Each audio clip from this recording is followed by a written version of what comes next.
and they didn't like hippies. But that you seem like such like a, I don't know, a conservative looking guy to come out of like a family of hippies. Well, I got a front row seat to the hippie parade, and I didn't really like what I saw. Really, what it's weird because people call it hippie, but honestly, what I saw was depression and an inability to like raise children or even raise yourself. And you think about it. I mean, think about the sort of, you think about the kind of, everyone has the Hollywood cartoon version, Cheech and Chong, but the real version is more like smoke some weed, don't go to work. It's depression. It's like a low grade depression mixed with I'm angry. Oh no! Yeah.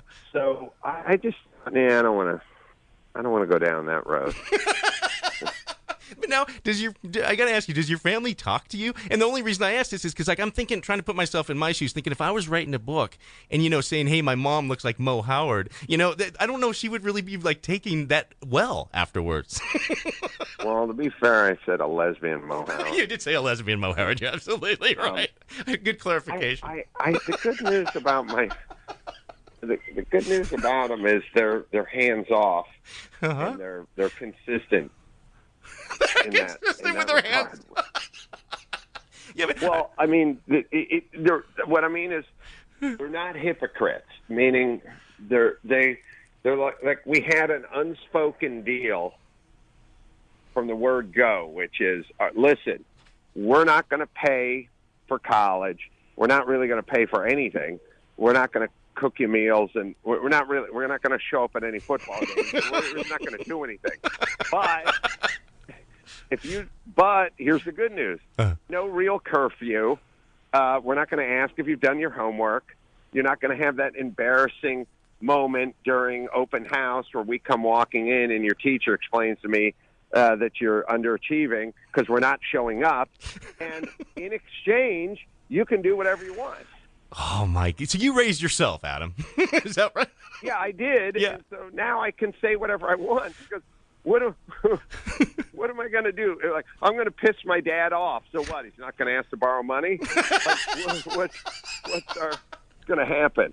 Yeah, right. It's just an interesting perspective. I guess what I got out of it is you came out so good and so well-rounded and successful out of a really an upbringing that you probably, the odds weren't with you, I would think.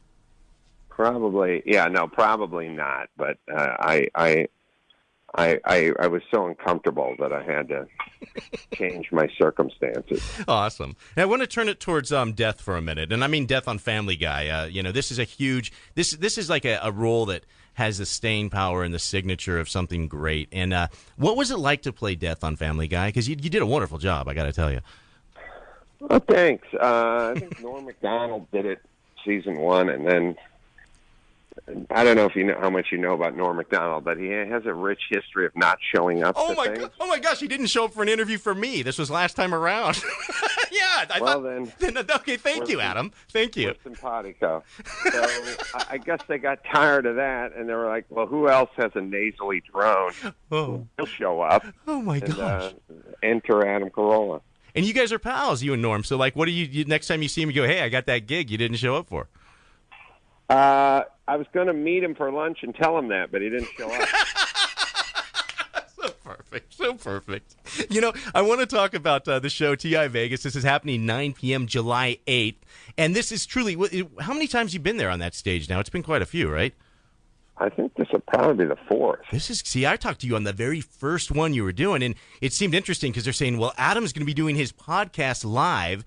And you're thinking like, well, how does that work? But your podcast is just there's so much content and so many different things with Bald Bryan and the news with Gina and all that. And so this all that takes place. But I want to also focus in. I want to ask you about what's going to happen during that show. But first, I want to let everyone know there's a great inside tip, and that is the fact that really people listening, you have an opportunity to meet Adam.